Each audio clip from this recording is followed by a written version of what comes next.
I think my parents resent me for starting my own family. Posted by you/Let Owen. I had something of a revelation this weekend. I'm still processing how I feel about it and considering whether I should confront my parents. Anyway, here it is. I believe my parents resent me for starting my own family. I, 40M, come from a big family. I'm the second oldest of 9 kids. My older sister, Jane, is just a year older than me. There is a 6-year gap between me and the next sibling, then my mom had a child every 2 to 3 years.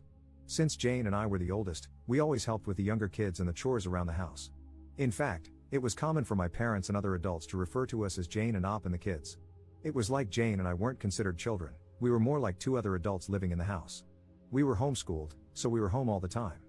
Part of my job was to wake up, make breakfast for the kids, and get them started with their school or activities before I started my own schoolwork. Jane would sleep in because she was more of a night owl, and it was her job to help at night with the baby, because there was always a baby. Jane and I did most of the chores around the house. We took turns either cleaning the kitchen or doing the laundry, of which there was a lot. I did all the guy stuff, like mowing the yard and taking out the trash. As I got older, I would delegate some of these chores to my younger brothers, but it was still my responsibility to make sure they got done. Once I was old enough to drive, I would run errands and take the kids everywhere. I can't tell you how many times I took the kids to things like playdates or doctor's appointments. I often tucked the kids into bed and told them stories. To me, these things were just normal, but looking back, I was more like a second dad to the kids than a brother. Jane and I did have a lot of freedom as teenagers to go out with our friends, as long as the chores were done. We didn't have cell phones back then. If we wanted to go out, we would just tell our parents, and they didn't care as long as we were back by the next morning. I moved out when I was 20, but I still spent a lot of time at my parents' house, and one of my younger siblings was almost always at my house. One brother, JJ, pretty much lived with me from the age of 14 because he and our mom didn't get along. When JJ was 17, he got in a wreck and called me instead of calling dad, because I was the one who handled those kinds of things. During all this time, my parents always talked about how important it was for Jane and me to help with the kids because they were so busy with their ministry. I can't count how many times I had to drop what I was doing to take care of something because mom or dad was counseling someone. Sorry, I feel like I'm rambling. I hope I've painted an accurate picture of my childhood. Let's move on. I hadn't really dated much, but when I was 25, I met and started dating Anne. We fell in love fast and got married less than a year later. My younger siblings love Anne. She's a great cook and hostess. Our house became the hangout spot. My younger siblings started calling her Mama Anne, something they still do to this day. We've now been married 15 years and have 2 kids of our own. My mom and Jane did not like Anne. Jane and Anne get along okay now, but Anne and my mom do not have a good relationship. I never understood why, but I think I've finally figured out it's because they see Anne as having taken me away. As Anne and I focused on our relationship and started a family, I spent less and less time doing things for my parents. My dad liked Anne at first, but over the past few years, their relationship has soured. Throughout the years, my dad has made comments to me about keeping up my responsibilities. One time, he called me about one of the younger kids, who had gotten in a fight with my mom, and said, "You better get your brother and change his attitude. It's not okay how he treated your mom, and you are going to make him apologize." A few years ago, Anne and I set some boundaries with my parents, telling them we were not going to raise or discipline their kids. Our home is always open to my siblings, but we no longer let my parents try to use us to straighten them up. My parents have not taken this well. About a year ago, Anne injured her foot and couldn't walk for a while. Just as she was getting better, I was diagnosed with kidney disease, which then turned into kidney failure. I've had several surgeries, with another one coming in a few weeks. It's been a rough year. During this time, my parents have not only refused to help, but they've also actively made things harder for us. Things like promising to help with our kids but then canceling at the last minute, usually because something ministry related came up. Recently, my sister-in-law, who lives in another state, had a baby, and my mom has been staying with her and helping for the past 6 weeks. My sister-in-law has said that mom is a godsend and is so wonderful.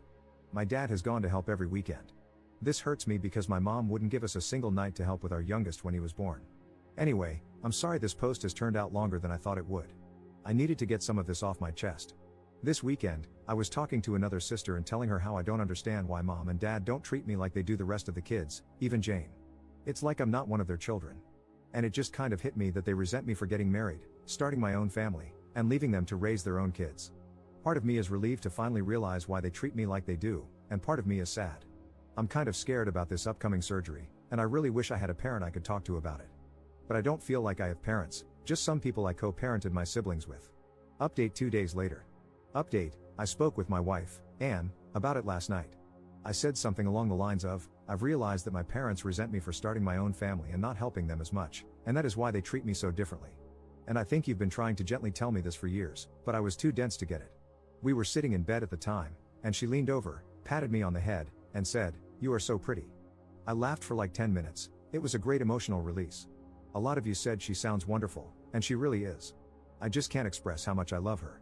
About Jane, my older sister. Jane did get married and start a family about 2 years after I did. Jane and I had a falling out and didn't speak for several years, but we're okay now, just not very close. Our falling out was more about religion than anything. She is very religious, like my parents, while I am not. I am religious, and we attend church, but it's not our whole life like it is for my parents and Jane. Younger siblings, the youngest is 22, so they are all adults now. The second youngest passed away several years ago, so there are 8 of us now. I am very close with all my younger siblings. They still come to hang out at my house all the time, and they are all great aunts and uncles to my kids. All of them, including Jane, are upset with how my parents treated me this past year. Help with my kids. While I am disappointed in my parents for not helping, I do not need their help. Anne and I have close friends, plus we both have siblings who help. Anne's parents live far away, but they help when they can. We really are okay and feel very blessed and loved with all the help we have received. Therapy, part of my kidney treatment plan, includes access to a therapist, and I love her. She has been great in helping me learn to live with an illness. I'm not sure if she is the right person to speak with about my parents, but I will ask her and see if she can refer someone if not. I will wait until after my surgery to bring this up, as I need to just focus on that right now. Setting boundaries. When I say my parents won't help, it's not that they say they won't help, it's that they offer to help and then either bail at the last minute or change the plan so much that it causes Anne and me a lot of stress. A few months ago, Anne was sick, and my mother offered to pick our kids up from school. It's a long story, but she kept changing things and making it very complicated. My youngest ended up being left alone for a little while, and he got scared. After that, I had a harsh talk with my parents and told them how disappointed I was in them and how I needed to focus on my health, but they were making things worse. I told them they are not allowed to take my kids anywhere, they are not allowed to just drop by my house, and, in fact, they are not even allowed to offer to help, because my mom doesn't take no for an answer and will nag until she wears me down. My parents were mad about this, but all 7 of my siblings took my side and rallied around me, so my parents have respected it so far. Going no contact. A lot of people recommended going no contact. I don't want that. I still love my parents, even though they have not been great parents. My kids love them too, and I don't want to take that away. They are good grandparents, when they show up. I don't think my parents are awful people. I think they had this vision of having a big family and a big ministry, and they just didn't realize the responsibilities they put on Jane and me. I have spoken to them in the past and expressed how it was messed up that they put so much on us as kids, and they have apologized. Putting my parents on blast at their church. Several people recommended going to their church and telling people how they have treated me.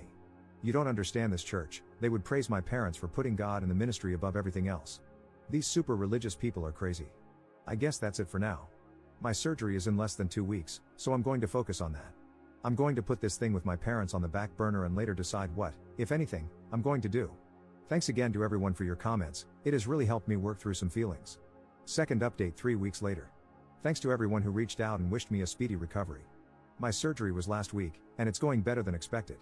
All the surgeries and treatments over the past year felt like they were just keeping me alive, but with this surgery, a kidney transplant, I feel like I'm working towards getting my normal life back. It's been hard and painful, but I was expecting it to be worse, so I can't complain at all.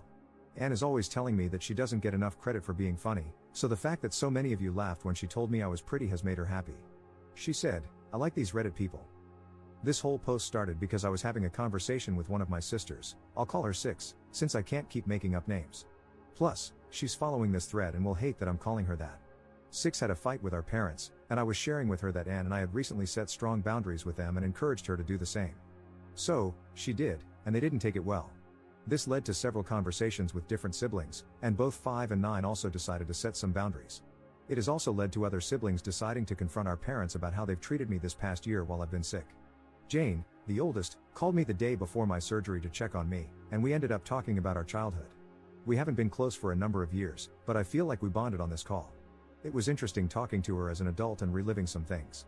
She's been in therapy for a few years, and she said sometimes she'll be talking, and her therapist will stop her and say, "Jane, you just casually rolled through some messed up stuff. We need to stop and unpack this." For a long time, I blamed her for the way she treated me when we were younger, but now I'm beginning to understand that she was also just a kid trying to cope. I have a lot more grace for her now. We've been texting a lot over the past few weeks.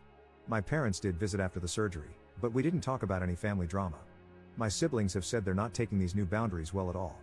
I hope that one day they wake up, realize that all 8 of their children are disappointed in them, and work to be better people. But I'm not holding my breath. It seems they're placing all the blame like they normally do. This is just an attack by the devil. Anne and I decided that, moving forward, we're going to continue low contact with strong boundaries.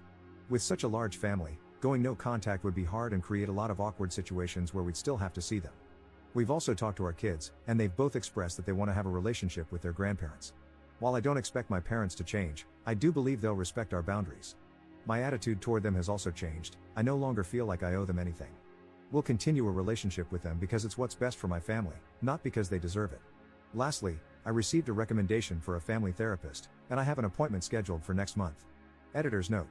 Op is still active on Reddit but hasn't posted anything about his family situation for a couple of years. Recently, he shared that he is dealing with issues related to his kidney and heart. We can only hope for the best for him.